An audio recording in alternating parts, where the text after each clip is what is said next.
cardio endurance athletes. What do they have that you don't? More type 1 endurance muscle fibers, better lactic acid resistance, longer legs, stronger shoulders. Well, yeah, maybe all those things. But one thing that you can have that they also have is the right kind of mindset for endurance training. And mindset will get you a long way, but it can also bite you in the butt. If you are a person who has an endurance type mindset and you take that same mindset to your strength training, you're not going to do so good. Likewise, if you have been a strength training athlete or you like strength training, chances are bringing that same mindset that you have in strength training to your endurance is going to bite you in the butt. So let us talk about the difference between cardio endurance type mindset versus strength training mindset. Today, we're going to focus mostly on our endurance mindset. On the next video, I'll do strength mindset. Let's talk about it. Okay, number one thing that you want to do if you want to start getting into endurance type activities. I'm talking about longer bike rides, longer runs. You're, an average person who you want to get in it. You want to dabble. You could see yourself, you can imagine yourself as a runner or a swimmer or a cyclist doing long, beautiful journeys out into the world, working the cardio, working the heart, the lungs, the circulatory system, getting lean, feeling amazing. And you get out there and in your first minute, you are done. You are angry, you are toast, you're ready to throw in the towel and say, F this noise, why can't I get into it? Now, part of it is, of course, just gradually getting your body used to the activity itself, but also the mindset you have during that activity can have a profound impact on how long you go for. Now, first off, it should be said that this mindset that we're going to talk about, the number one requirement to have an endurance type mindset is that whatever activity you are doing while having this mindset has to be rhythmic, practiced activity that you can allow your body to put on autopilot to some degree.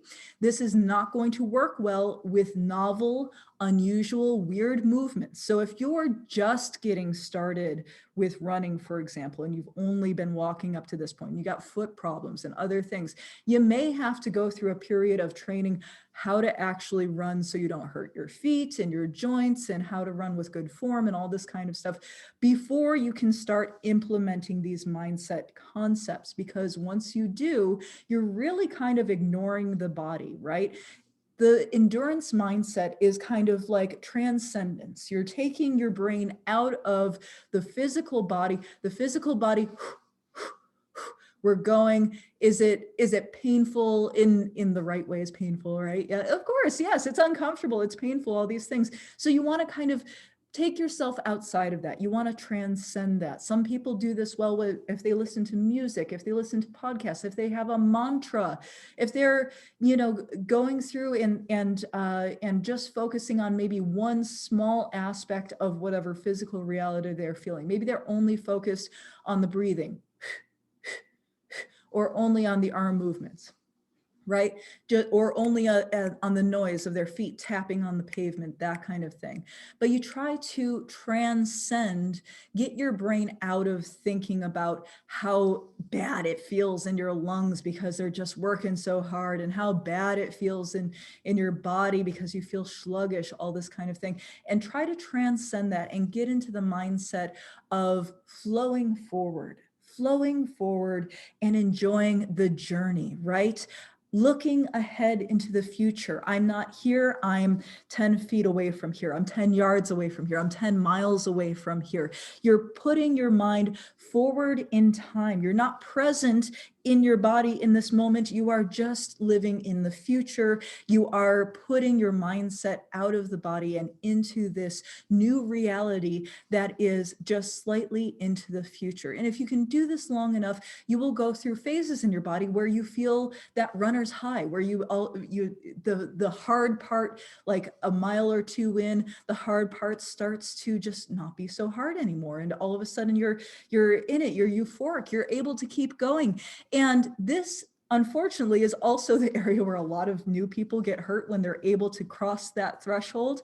Keep in mind that when you get into this cardio mindset, this transcendence, while it's very, very useful for long distance running, cycling, swimming, etc., it can also be really dangerous because you are taking yourself out of your body. You don't notice when things are going wrong. So if you're following a good, predictive, planned program, which you ought to be for running, we'll use running as the example, you're going to have days where you run more, days where you run less, and it usually looks like a staggered graph if you're looking at the amount of running you're doing. If you're just getting started, like a Couch to 5K kind of program is great.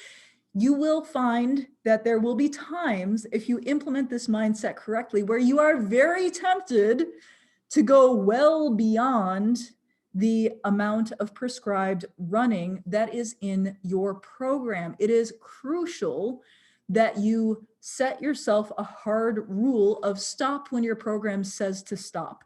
Because when you get an endurance mindset, you will not feel when it's time to stop. You're not receiving those signals from your body anymore, okay?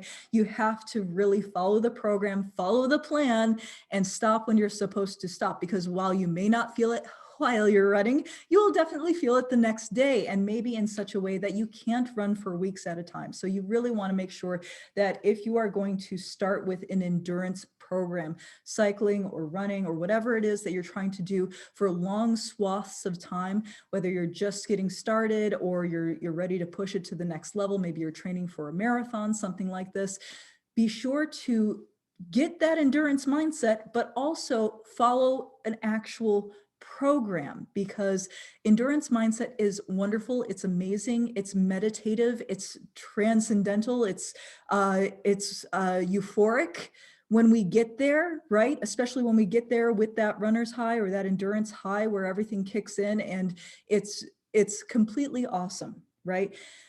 But it is a danger zone for injury. And if you are an endurance athlete and you know exactly what I'm talking about, then the danger for you is applying that mindset to your strength training. No, don't do it. We don't want to have an endurance mindset during strength training. That is an entirely different type of mindset that we use in that type of activity. And I'm going to tell you why on the next video. But until then, go ahead, like, subscribe, comment down below about what your experience is. Do you have a mantra or a song that you listen to that gets you in this rhythmic, like, you can just keep going. You can just keep going. Yeah, your body's uncomfortable, but you just have in your future focused and you're projecting forward into the future, into the path in front of you. And you don't feel bogged down in the present moment, in your current body. You feel like transcended off into the distance. If you have experienced this, I want to hear about your experience and what type of music, mantra, etc. you use to get in that zone. Go ahead and comment below, and I will see you next time. I'm Coach Melanie Black. If you want more coaching with me, www.thenerdgym.com for live online classes and super fun. All right, see you next time. Bye.